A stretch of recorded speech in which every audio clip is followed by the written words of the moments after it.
एक दिन की बात है। दो मित्र सोहन और मोहन अपने गांव के मंदिर की सीढ़ियों पर बैठकर बातें कर रहे थे। इतने में एक तीसरा व्यक्ति जतिन उनके पास आया और उनकी बातों में शामिल हो गया।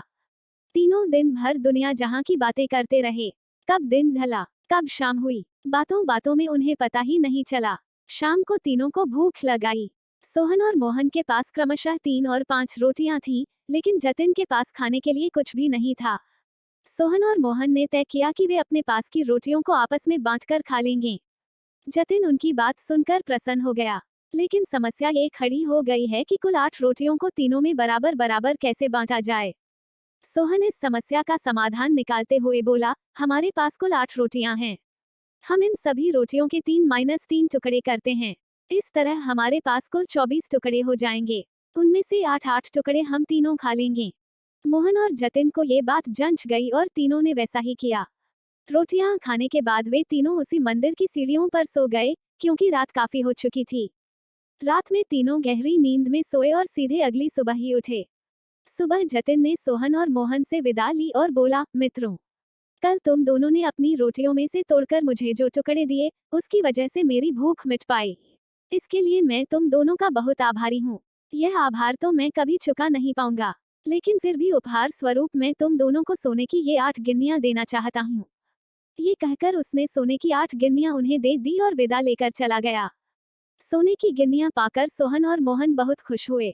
उन्हें हाथ में लेकर सोहन मोहन से बोला, आओ मित्र, ये 8 गिन्नियां आधी आधी बांट लें।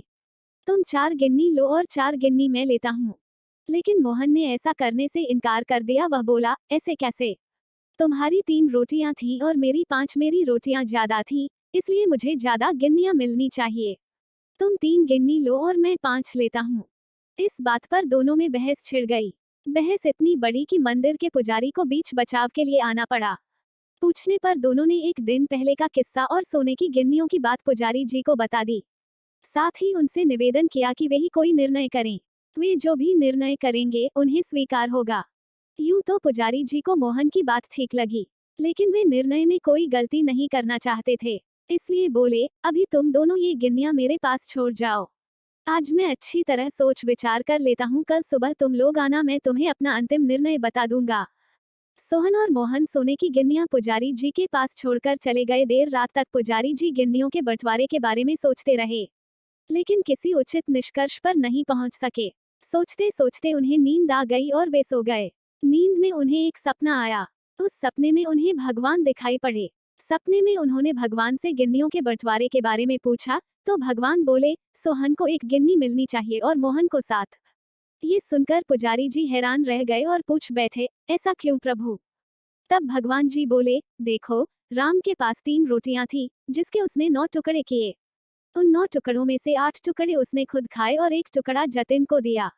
वहीं मोहन ने अपनी 5 रोटियों के 15 टुकड़े किए और उनमें से 7 टुकड़े जतिन को देकर खुद 8 टुकड़े खाए।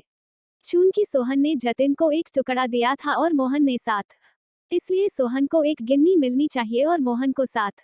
पुजारी जी भगवान के इस निर्णय पर बहुत प्रसन्न और उन्हें कोटि कोटि धन्यवाद देते हुए बोले, प्रभु, मैं ऐसे न्याय की बात कभी सोच ही नहीं सकता था।